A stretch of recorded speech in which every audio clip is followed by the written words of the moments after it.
Suara lengkingan Laras bagai pisau belati yang memutus semua ucapan selamat dan decak kagum yang memenuhi ruang sidang. Wajahnya yang cantik, yang biasanya selalu dihiasi senyum manis untukku, kini memerah, bermandikan air mata dan amarah yang tak terbendung. Jarinya yang halus menunjuk arah selembar kertas yang baru saja dibacakan oleh Hakim Prasetya, seolah-olah benda itu adalah seekor ular berbisa.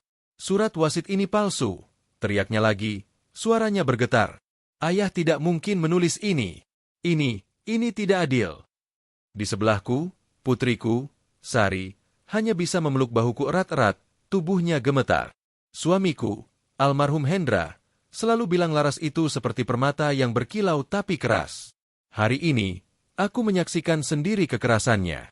Hakim Prasetya, seorang lelaki berusia 60-an dengan kacamata tebal dan wajah yang tenang bagai batu kali, tidak langsung menanggapi.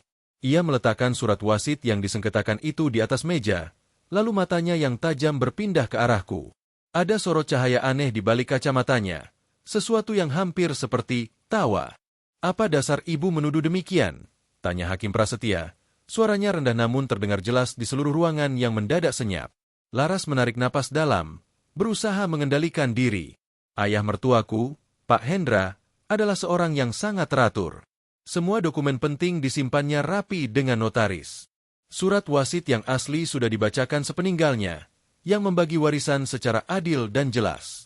Surat ini, ia menyeringai, yang tiba-tiba muncul dari ibu, memberikan hampir seluruh aset, termasuk perusahaan keluarga, hanya kepada Sari, adalah sebuah pemalsuan yang keterlaluan. Ini hanya akal-akalan ibu karena cemburu dan tidak rela. Tuduhan itu menggantung di udara, menusuk-nusuk hatiku. Beberapa kerabat yang hadir mulai berbisik-bisik. Memang, hubunganku dengan Laras tidak pernah benar-benar hangat. Ia melihatku sebagai ibu mertua yang posesif, dan aku melihatnya sebagai wanita ambisius yang terlalu cepat mengambil alih peran di keluarga setelah menikahi putraku, Bima. Tapi, memalsukan surat wasit? Itu melampaui batas. Aku membalas pelukan Sari, memberinya kekuatan, sekaligus menguatkan diriku sendiri. Aku tahu ini akan terjadi. Aku sudah mempersiapkan diri selama 20 tahun. Hakim Prasetya mengangkat tangan, meminta keheningan. "Baik," katanya. "Kita telah mendengar surat wasit yang diajukan oleh Ibu Laras, yang notaris dan disaksikan. Dan kita juga telah mendengar surat wasit yang diajukan oleh Ibu Surya." Ia menunjuk ke arahku, yang ditulis tangan dan tidak disaksikan, namun klaimnya lebih baru. Ia mengambil kembali surat wasit yang kusodorkan. Kertasnya sudah menguning, tintanya sedikit memudar, membuktikan usia dokumen tersebut. "Menantu ibu mengatakan ini palsu," ujar Hakim Prasetya, kali ini menatapku langsung. "Apa yang dapat ibu katakan?" Aku menghela napas. "Yang mulia, suami saya, Hendra, adalah seorang yang visioner. Dia bisa melihat hal-hal yang tidak bisa dilihat orang lain. Dia juga seorang yang romantis, dalam caranya sendiri. Surat wasit yang notaris itu benar, dibuatnya 5 tahun sebelum dia meninggal. Tapi, ada satu lagi yang dia buat, 1 tahun setelahnya. Surat rahasia, yang hanya dia dan saya yang tahu." "Apa buktinya?" sela Laras, nyaris menghina. "Omong kosong." Hakim Prasetya tidak menghiraukannya. Ia memandangi surat di tangannya, lalu perlahan, ia membaliknya. Di bagian belakang surat, di sudut kiri bawah, ada sebuah coretan kecil yang hampir tak terbaca, sebuah simbol. "Apa ini?" tanya Hakim Prasetya, menunjuk coretan itu. Itu adalah gambar sebuah perahu kertas kecil. Hatiku berdebar kencang, mengenang kenangan manis yang kini menjadi senjata pamungkus. Itu tanda tangan rahasianya. Janji kami. Perahu kertas. Laras mengejek. Ayah tidak pernah menggambar seperti itu. Hakim Prasetya tiba-tiba tersenyum. Sebuah senyuman kecil yang penuh makna. Ia mengangguk pelan kepadaku, seolah memberiku izin untuk melanjutkan. "Bukan sembarang perahu kertas, Nak," ucapku, memandangi menantuku untuk pertama kalinya sejak sidang dimulai. Suaraku lembut, tapi penuh keyakinan. Dulu, ketika Sari dan Bima masih kecil, Hendra dan saya sering membawa mereka ke danau dekat villa keluarga. Di sana, Hendra selalu mengajari anak-anak kami membuat perahu kertas dan melayangkannya di air. Dia bilang, perahu itu mewakili impian kita. Suatu hari, ketika Sari berusia 10 tahun, dia bertengkar hebat dengan Bima hingga membuat adiknya menangis. Hendra marah. Malamnya, dia menulis sebuah surat permintaan maaf untuk Sari, dan sebagai tanda tangan, dia menggambar perahu kertas kecil di sudutnya. Dia bilang padaku, dari sekarang, ini akan jadi tanda tangan rahasia kita berdua untuk hal-hal yang sangat penting dan personal. Hanya kau yang akan tahu. Ruangan hening. Sari di sampingku terisak, teringat kenangan itu. Surat wasit yang notaris itu resmi, tapi tidak personal. Lanjutku. Tapi surat ini, aku menunjuk surat di tangan hakim. Dia tulis dengan tangannya sendiri, dengan perasaan, dan dengan tanda tangan rahasia kami. Dia tahu suatu hari nanti akan ada konflik. Dia mempercayaiku untuk menyimpannya, dan membukanya hanya jika benar-benar diperlukan. Laras tetap berdiri tegak, tapi raut wajahnya mulai menunjukkan keraguan. Itu hanya cerita. Itu bisa saja gambarmu. Hakim Prasetya akhirnya berbicara. Suaranya menggema penuh wibawa. Ibu Laras, dalam hukum, bukti otentik tidak selalu harus berstempel notaris. Bukti tulisan tangan, terutama yang memiliki elemen-elemen rahasia dan konsisten dengan kesaksian yang dapat dipercaya, dapat dipertimbangkan. Dia kemudian mengambil sebuah amplop coklat tua lainnya dari antara tumpukan berkas. Amplop itu terlihat lebih tua, lebih lusuh. Kebetulan, untuk menguji keaslian klaim Ibu Surya, saya telah meminta ahli grafologi membandingkan tulisan dan simbol dalam surat wasit ini dengan contoh tulisan tangan almarhum dari masa yang sama. Ia membuka amplop itu dengan lambat, sengaja membuat ketegangan. Dan mereka juga membandingkannya dengan ini. Dia mengeluarkan selembar kartu ucapan yang sudah usang. Kertasnya berwarna krem, dengan gambar lukisan sederhana sebuah danau dan perahu kertas. Ini adalah kartu ulang tahun untuk Ibu Surya dari almarhum, yang diberikan tepat pada hari ulang tahun mereka yang ke-25, 1 tahun setelah surat wasit rahasia ini dibuat, jelas Hakim Prasetya. Perhatikan tanda tangannya. Semua mata tertuju pada kartu itu. Di bagian bawah, dengan tinta biru yang sama, tertulis, untuk Dewiku, Hendra. Dan di sebelah namanya, terdapat gambar persis yang sama, sebuah perahu kertas kecil. Hakim Prasetya kemudian membacakan surat wasit rahasia itu sekali lagi, kali ini dengan penekanan pada setiap kata yang ditulis Hendra 20 tahun silam. Dengan nama Tuhan Yang Maha Esa, aku, Hendra Wibowo, dengan pikiran yang jernih dan penuh kesadaran, menulis surat ini sebagai pelengkap dari surat wasit resmiku. Aku mempercayakan seluruh aset perusahaan, Bintang Jaya, dan kepemilikannya, beserta Villa Danah, sepenuhnya kepada putriku, Sari Wibowo. Pengetahuannya tentang bisnis keluarga dan hati nuraninya yang kuat adalah jaminan bagiku untuk masa depan perusahaan ini. Untuk putraku, Bima Wibowo, aku memberikan semua aset properti dan investasi lainnya. Dia memiliki jiwa wirausaha yang kuat dan akan sukses dengan caranya sendiri. Istriku, Surya Dewi, adalah penerima utama dari semua aset pribadiku, tabungan, dan saham yang kumiliki di luar perusahaan. Dialah penyemangat hidupku. Aku membuat keputusan ini karena aku melihat potensi dan karakter anak-anakku. Jangan biarkan harta merenggut kasih sayang di antara kalian. Surat ini adalah kehendak terakhirku yang paling personal, dan hanya Dewi, istriku, yang berhak menunjukkannya ketika dia merasa waktu yang tepat telah tiba. Hendra Wibowo. Dan di bawah nama itu, terbukti tak terbantahkan, ada tanda tangan rahasia mereka, sebuah perahu kertas kecil. Suara Hakim Prasetya berhenti. Ruangan itu sunyi, hanya terdengar isakan Sari dan napas berat Laras. Wajah menantuku itu pucat, semua keyakinannya hancur berantakan. Dia melihat bukti yang tak terbantahkan dari ayah mertuanya sendiri, sebuah pesan dari masa lalu yang dengan telak menggugurkan semua klaimnya. Hakim Prasetya meletakkan kedua dokumen itu. Ia melihat ke arah Laras, lalu kepadaku, dan akhirnya, untuk pertama kalinya hari itu, sebuah tawa kecil, sebuah helaan napas yang hampir seperti decakan kagum dan hiburan, meledak dari bibirnya. Sepertinya, ucap Hakim Prasetya, suaranya mengandung nada akhir yang tegas, almarhum sudah meramalkan hari ini akan datang. Dan dia, bersama istrinya, sudah menyiapkan jawabannya 20 tahun yang lalu. Laras tidak lagi berteriak. Dia hanya terduduk lemah di kursinya, kalah oleh sebuah rahasia cinta dan kepercayaan yang dia sendiri tidak pernah pahami. Kemenangan itu terasa pahit. Tidak ada sorak-sorai, tidak ada rasa lega yang meluap. Yang ada hanyalah kehampaan dan tatapan kosong Laras yang membuat ruang sidang yang megah itu terasa sempit dan pengap.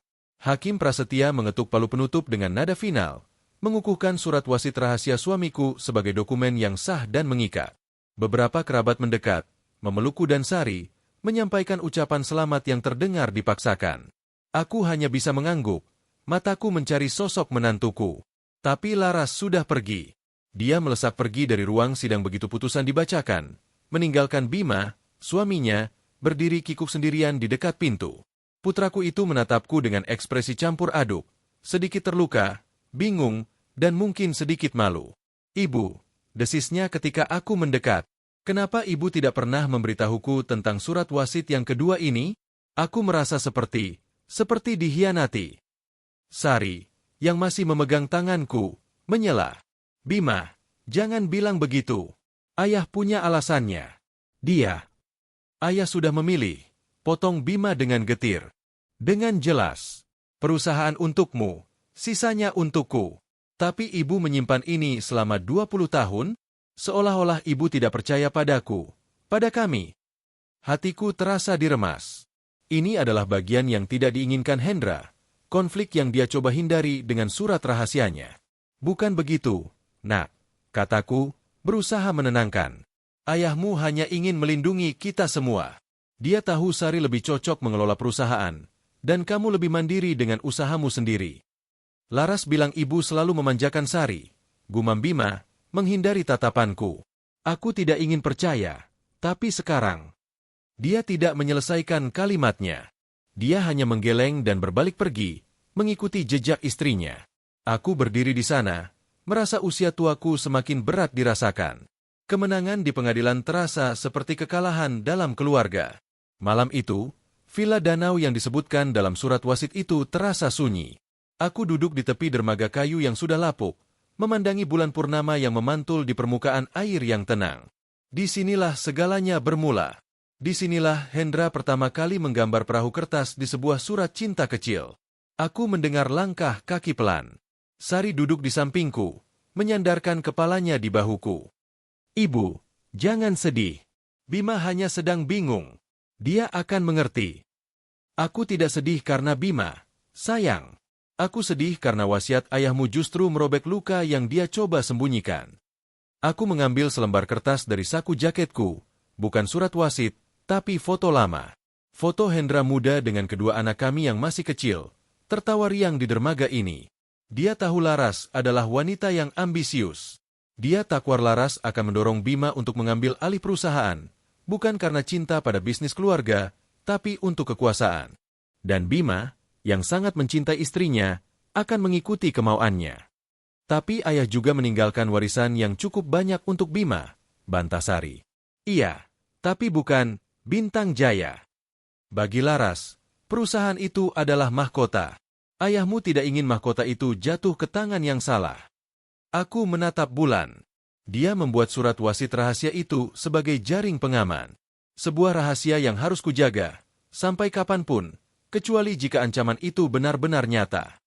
"Dan ibu merasa ancaman itu nyata sekarang?" tanya Sari, suaranya bergetar.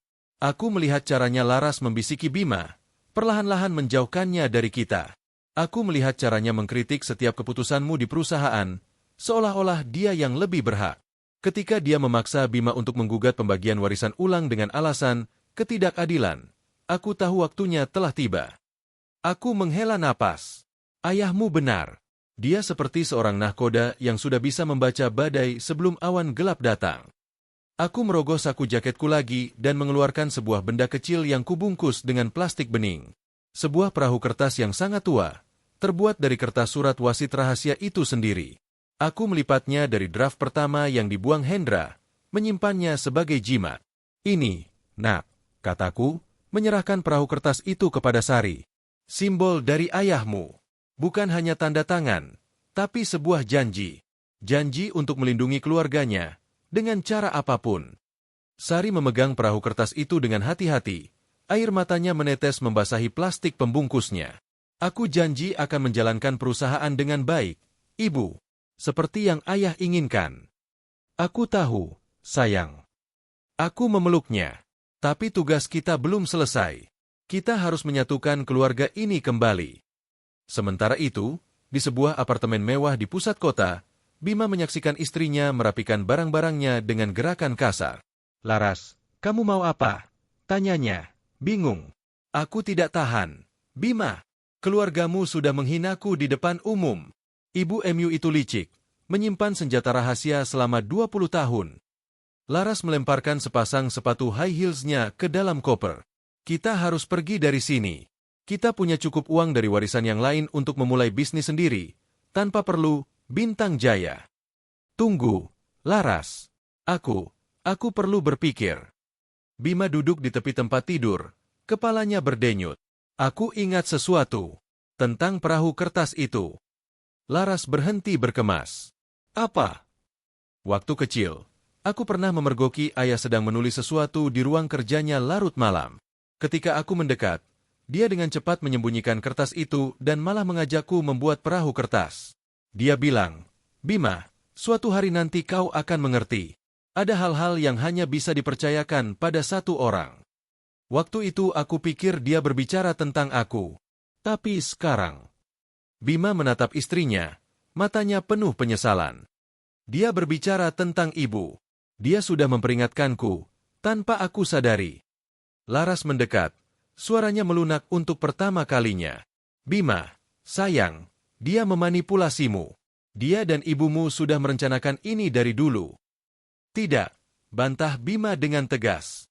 "Ayahku tidak seperti itu. Dia orang yang jujur dan baik.